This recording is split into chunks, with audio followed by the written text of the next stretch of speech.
Okay, ready na kayo? Makinig na salita ng Diyos. Pakitaas ang kamay. Yung hindi pa ready. Yun. Ay. Okay, yung mga ready, pakitaas ang kamay. Yan. Okay. Yung inaantok, pakitaas ang kamay. Sabi mo sa katabi mo, pakigising mo ako. Ayan. So, ang title natin ay based pa rin sa theme natin na A Journey of Healing. Nakakatuwa yung ginawang poster ni Jeans. Barko yung nakalagay doon. Oh, no. Di barko yan. Ang tawag dyan? Sailboat. Yacht. Okay, na maliit. At ang pagpapagaling sa atin ng Panginoon, usually naririnig ko ay work in progress ako. Tama yon, tama? Isa pang idea, ang pagpapagaling sa'yo ng Panginoon ay paglalakbay. Hindi ka lang nakasteady at nag-aantay. Ikaw ay naglalakbay at sa paglalakbay mo, nandoon ang kasama mo si Lord, pero may mga darating pa rin na mga, alam mo yun, pang-asar, mga problema, pero tuloy-tuloy ka lang kasi yung mga problema at mga pagsubok na yon, even yung mga emotions, negative man o positive, kailangan mo yun para lumago ka sa iyong journey or paglalakbay. That's why ang ating topic po ngayon ay health and healing. Okay? Sabihin nyo nga, health and healing. Ang verses po natin ay nasa Proverbs, pero before that, question po muna. We have a question here. Ano yung question? Saang parte ng buhay mo, feeling mo na mas magiging maayos at meaningful kung susundin mo ang mga salita ng Diyos? Saang area? Anong bahagi pa ng buhay mo na mas magiging maayos talaga? Mag-i-improve at mas may kabuluhan?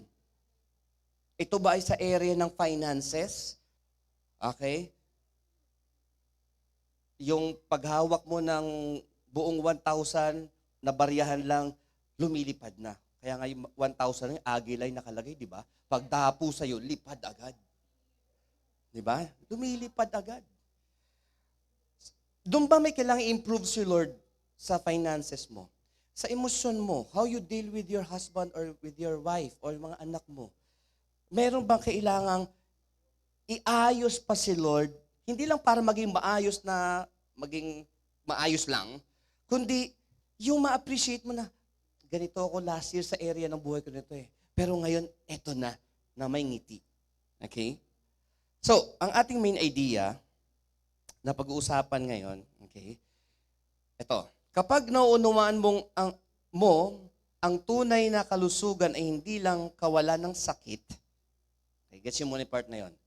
Kung mauunawaan mo na ang tunay na kalusugan ay hindi lang yung kawalan ng sakit, magiging mas masigasig kang makisangkot. Okay yung word na yon, para lang nagluluto. Sa kapangyarihan ng salita ng Diyos na nagpapalusog sa buong pagkatao. You see that? Okay?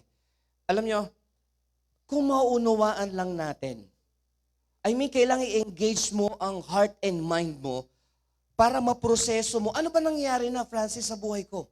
Ano ba nangyari sa buhay na natin? Yung anak ko, yung misis ko, yung mister ko, yung family ko, yung church.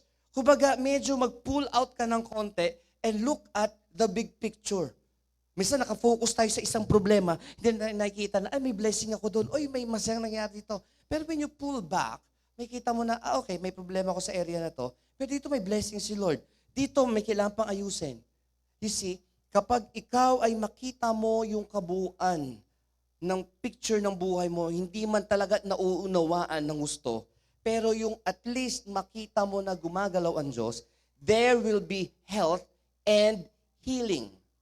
Now, how to embrace health and healing? Diba? Ang pinag-uusapan natin, mental health, inner healing, paano maranasan yan? Kasi ang kagalingan, hindi lang siya dahil wala kang sakit. Di ba? Ang kadiliman ay hindi dahil madilim, kundi dahil walang liwanag. Okay? Number 1, tatlo lang to. Pursue healthful wisdom. Siguro basahin pala muna natin yung mga verses. Sorry, balik tayo. Yeah, tatlong verse. Proverbs 3:7-8. Be not wise in your own eyes, fear the Lord, and turn away from evil. It will be healing. Sabi niyo, healing. To your flesh and refreshment to your bones. Wow, flesh and bones. Proverbs 4:22. For they are life to those who find them, and healing to all their flesh. Proverbs 16:24. Gracious words are like honeycomb, sweetness to the soul and health to the body. In Tagalog, tingnan natin. In ang salita ng Diyos, next. Huwag mong isipin na napakarunong mo na. Matakot ka sa Panginoon at huwag gumawa ng masama para iyon sa ikabubuti at ikalalakas ng iyong katawan. Okay, good translation. Proverbs 4:22. Sapagkat magbibigay ito ng malusog na katawan, tingnan mo ang katabi mo, at mahabang buhay sa sinumang makakasumpong nito. Ayan. Proverbs 16:24 in Tagalog, once again, ang matatamis na salita ay parang pulot-pukyutan, nakakapagpasaya at nakakapagpasigla ng katawan. Now, those are just few of the many verses sa Proverbs, sa Kawikaan, na nagtumutukoy sa health and healing. Ang dami nga mga kapatid, tatlo na pinili ko. At makikita natin dito na kung mauunawaan mo lang na ang kagalingan ay hindi lang yung kawalan ng sakit, kundi yung journey mo, yung paglalakbay mo, yung struggle mo, yung saya mo, yung lungkot mo, yung lumbay mo, yung mga benefits mo, yung trabaho mo, yung family mo, all rolled into one, yun yung journey, yun yung experience na masasabi mo na, okay, ako ay nasa journey. Kaya hindi sapat na attend ka ng isang Sunday and then attend ka 2 months from now. You will never benefit. Okay? Hindi yung magbabasa ako ng devotion ko ngayon, next month ako magbabasa, parang ganito yan eh. Pag nag-almusal ka ba ngayon, hindi ka na mag-almusal next week? Sa isang linggo?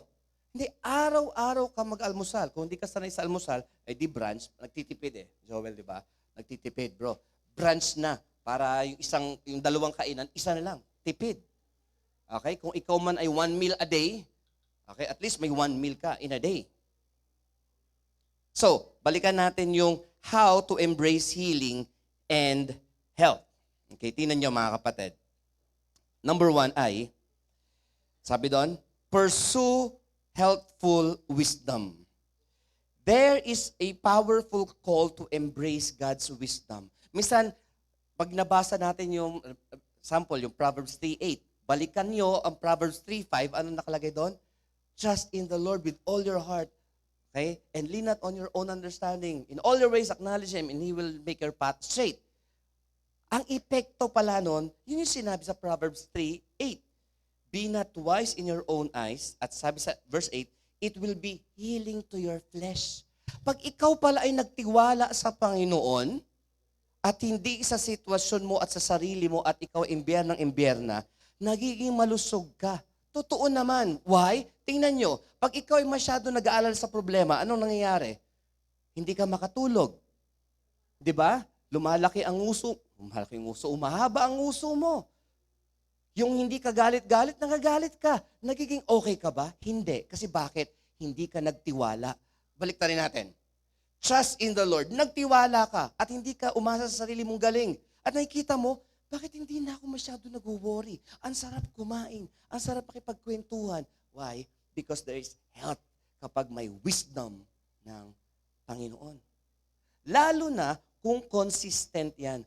Kaya kung magtatanong niyo ako, kung maintenance ang pag-uusapan, gamot mo na yan para hindi ka high blood din. O hindi ka magkasakit something. Alam niyo kung gagawin natin maintenance ang Word of God every day, aalisin niya ang pagiging warrior mo, aburido mo, at mahaba ang nguso, saliwa ang mata, at sa lubong ang kilay. Mas gaganda ka, mas gagwapo ka, at ang saya ng buhay. may enjoy mo ang blessings mo at ang family mo. All because of what? Ikaw ay may wisdom from the Lord. Hindi ka patola. Okay? Ay, Pastor, ang palaya gusto ko. Okay, ang ibig sabihin ay patol ng patol sa sitwasyon. Number 2, partake life-giving words. Ang sabi sa Proverbs 4:22, for they are life to those who find them and healing to all their flesh. May instructions si Lord.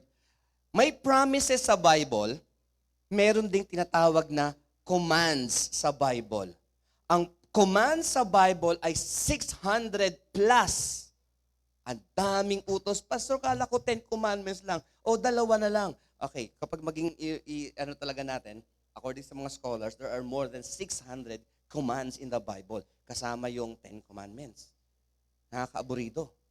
Ilang kaya nasusunod natin doon? Pero did you know, kapag nasusunod mo ang kautusan ng Diyos, example lang, honor your father and mother, alam niyo ba may promise yon?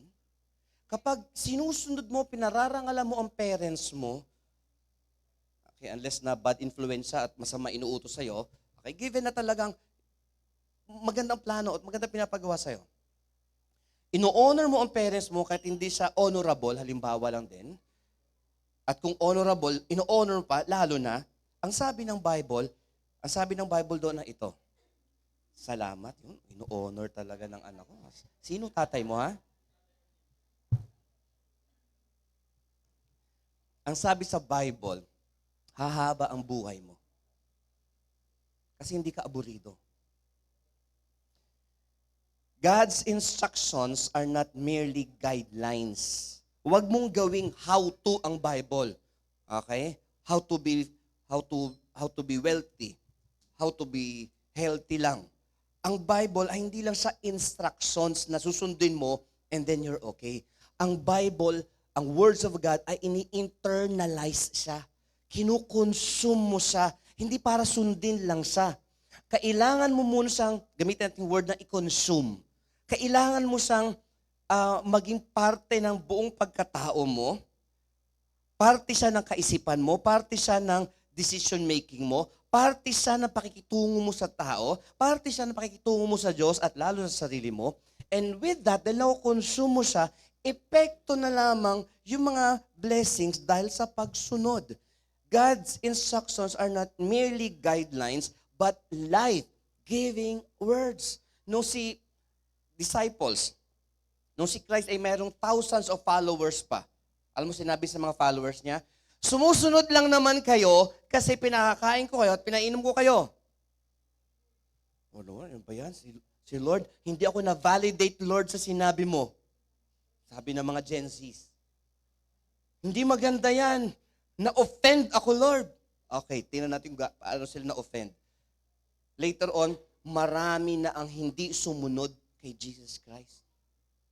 Nung binigatan ni Christ yung instruction niya, yung mga tao na ang habol lamang ay blessing, ayuda, at kung ano-ano, nakita yung laman ng puso. Ay, ganun ba susunod sa'yo? Ay, wag na. Walang blessing dyan. Walang happy-happy. Hindi, kailangan nyo sumunod sa akin. At itong kailangan nyo gawin. Ay, wag na. Ay, nagbago na kami ng isip. Thank you nga pala sa 5,000 kami na pinakain mo, pero no thank you, alis na kami. At ang sabi ng John chapter 6, many disciples left him. Small letter D, ha? Na yung disciples, yung 12 disciples, kasama si Judas pa noong time na yun, hinarap ni Christ. Sabi ni Christ, at ramdamin niyo yung emosyon dito, ha? Sabi ni Christ, kayo din ba aalis na rin? Anong meron sa salita na yun? Kayo din ba aalis na rin? Si Christ na nagsalita, ha? Iniwan siya nung libo-libo niyang followers, yung 12 niya, tiningnan niya. Kayo ba aalis na din? Lumagay kayo sa sitwasyon ni Christ. Na yung kautusan ng Diyos ay kailangan niya ihayag. Lumagay tayo sa parents natin na kailangan tayong i-discipline, turuan ng ano. Lumagay tayo sa kalagayan ng mga pastors natin, ng mga leaders natin, ng mga nagdi-disciple sa iyo. Yung mga small group leaders natin na nangungulit. Ang kulit? Ano ba yan? Na-offend na ako. Pero si Christ, brethren, dumating sa punto ng buhay niya na parang, okay, umalis na sila, ready na rin ako kung alis kayo. Ang ganda ng sagot ni Peter. Ang sabi ni Peter, may mga magandang banat din si Peter minsan. Sabi niya, nasa iyo ang salita na nagbibigay buhay. Sabi ng Proverbs, they are life to those who find them, the Word of God. And who is the Word of God? I am the way, the truth, and the life, sabi ni Christ. Diba? I am the bread of life. Siya yung salita na nagkatawang tao at namatay at nabuhay na muli. Sabi ni Peter, Lord, sa'yo ang buhay, ang salita na nagbibigay ng buhay. At ito pa, ano kaya feeling ni Christ nito? No? Wow, Peter, salamat, may mabuti ka namang sinabi. Okay, hindi naman siguro ganon. Si Christ siguro ay na-encourage. Discouraging, isipin mo ganito, nagsalita ka and 5,000 plus people, and then ang natira ay wala pang hundreds. Tapos ready rin siya umalis yun, and then sabi ni Peter, saan pa kami pupunta? Besides sa'yo. Si Christ, these are my disciples. Brethren, ano nangyari? Nagka-problema pa rin sila Peter, sila disciples, pero nakita niyo ang buhay nila, mas may meaning, mas may sense. Diba? To the point, mga kapatid, na willing silang mamatay para kay Jesus. Okay, tayo, kailangan nating labanan yung katamaran na gumising sa umaga. Alam niyo yun? Para mag-devotion. Yung labanan natin yung katamaran natin na bunuin ang EDSA dahil sa traffic. Yung magbibihis ka, maliligo ka, pupunta ka ng church. O kaya, yun lang mga bubunuin natin. So, you need to explore ways to focus on immersing yourself in Scripture. Huwag mong palilipasin ang isang araw, Ate Lani, na wala kang Word of God. Unfair ka sa sarili mo pag ginawa mo yun. Parang feeling mo, ay, okay lang, walang Word of God. Ang maganda, may pandesal. Unfair ka sa sarili mo, Eljul, kapag hindi ka nagbasa ng Bible kasi hindi si Lord ang lugi, ikaw, Brel. Pag hindi mo sinunod si Lord, hingi kang tawad, okay, willing mo magpatawad si Lord, na mismo yung joy na masunod mo ang Panginoon. Na mismo yung blessing ng presensya ng Diyos. Bawi na lang ako next week, next time. Sayang. You should be healed pa and healthy pa. Number 3. How to embrace health and healing. Number 3. Proclaim healing speech. Ano sabi ng Bible? Balikan natin yung verse na yon sa Proverbs 16:24. Sa English, ang sabi ay, gracious words are like honeycomb. Is that Tagalog? Tagalog tayo. Okay na yan, Tagalog. Ang matatamis na salita ay parang pulot-pukyutan. Ano yung mga matatamis na salita na to? Hindi yan yung, para pang flattery lang. Oh, ang ganda mo. Ang ganda daw. Oy, sis, bagay sa yung damit mo. Ay, nako. Hindi ganon. Yung matatamis na salita, yung the right words to the right person at the right time. Sis, ang dami mong problemang sinabi sa akin. Ang masabi ko lang, hindi ko alam kung ano sasabihin ko sa'yo. Pero basta nandito lang ako, sis, kwento ka lang. Those are the right words in the right time to the right person. Pag may nag-share sa'yo ng word of God, don't do this. Ng problema, don't do this. May problema ako, bla bla bla. Ano mong hear, bla bla bla. Buti ka pa nga, may sweldo ka. Kung walang sweldo eh. Ano pa man yun? That is not the right words. Those are not the right words. Kung naku, may problema kami mag-asawa, at least ikaw may asawa.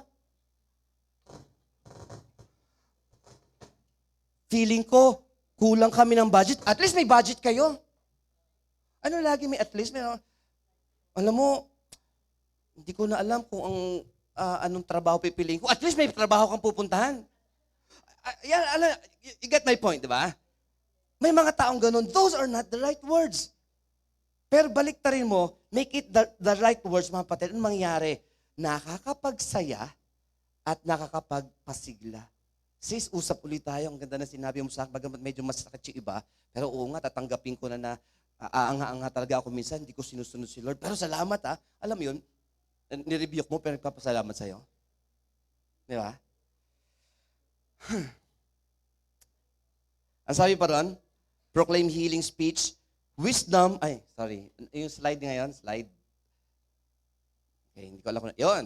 Wisdom has healing properties. Kapag nagsalita ka ng right words at the right time to the right person, tamang salita, sa tamang pagkakataon, sa tamang tao, yung tao na yon sugatan, pagdating sa'yo, duguan, figuratively, pag alis niya, masigla siya. Kasi right words at the right time to the right person. Alam nyo, wag mong pagalitan ng isang tao na nangailangan ng akap. Wag kang mag-preach doon sa isang tao na ang gusto niya lang makinig ka.